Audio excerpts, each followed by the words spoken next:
We recently learned that Ryan has been fainting and experiencing seizures. He is often threatened with physical harm. He is told by his captors that he is forgotten and that his country doesn't care about him. And why wouldn't he believe it when other Westerners have come and gone so much faster than he? The impact on his mental health is unspeakable. Meanwhile, our family has done our best to adjust to life in the U.S. Our children,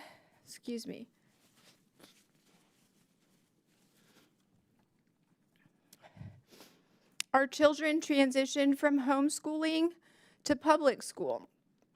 Our children played soccer and basketball for the first time, and my oldest daughter was voted into homecoming court and learned to drive.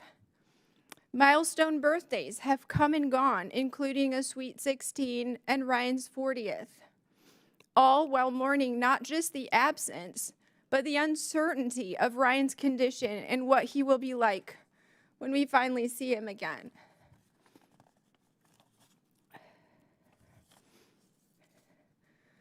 We are grateful for the efforts that the Special Envoy for Hostage Affairs, Ambassador Roger Carstens, and his office have made to bring Ryan home and for their nearly daily support. We are also appreciative of the bipartisan support in Congress to help recover Ryan, in particular you, Chairman McCall, our local representative, Congresswoman Tenney, Leader Schumer, and Senator Gillibrand. You have truly been our champions.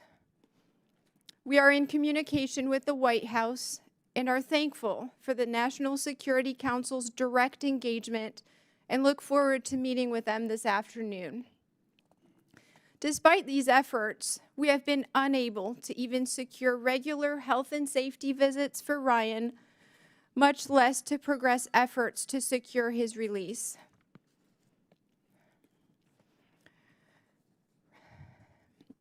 Ryan's detention is a tragedy for our family. It is also a tragedy for the U.S.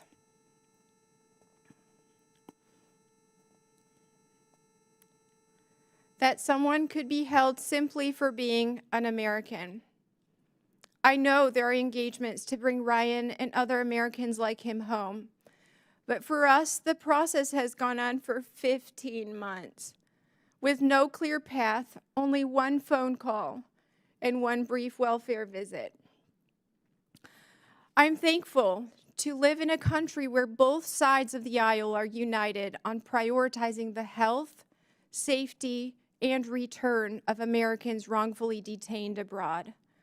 I am confident that bipartisan support in Congress will expedite bringing Ryan, an American citizen, home. We can all agree how important it is to bring my husband and my children's father back home to New York. I'm speaking now to the Taliban. Please end this. Please end hostage diplomacy. I don't know what it will take, but I need Ryan back. Our children need him. We need reassurance that Ryan will live long enough for this all to be resolved. My husband was trying to do a good thing for the people of Afghanistan. Now he is suffering, and so are we. We know that the U.S. and Afghanistan cannot move forward while American citizens are being wrongfully detained for political ends. I promise you that my family will not stop advocating for Ryan until he is released. Thank you, committee members, for allowing me to share our story and for helping us bring Ryan home.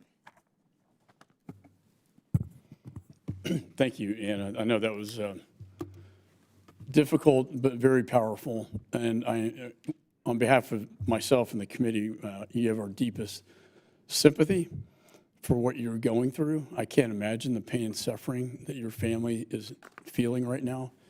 And we will do everything in our power to bring your husband home. I know that the State Department's working with cutter to try to get him out of there. It's just another example of how the Taliban operates. And I don't give up. I fight hard, and I'm going to fight hard for your husband. And I would like to turn it over to Mr. Meeks for any comments he may have. Thank you, Mr. Chairman. Again, I too want to thank you, Mrs. Corbett. Your story that you've just testified to is compelling. It is something that I think that all of us on this committee and in this Congress are focused on. We can only imagine the pain that you've gone through over the last 15 months. How you and your family has been deprived of your husband, who all he wanted to do was make life better for others. We can only imagine what you're going through. And so we commend you and thank you, because I know doing what you've done and going public is not easy. It is very, very difficult. So I hope that more ears are open to help bring Ryan back home. And we will do everything that we can, because the Taliban is wrong. America has not forgotten about Ryan.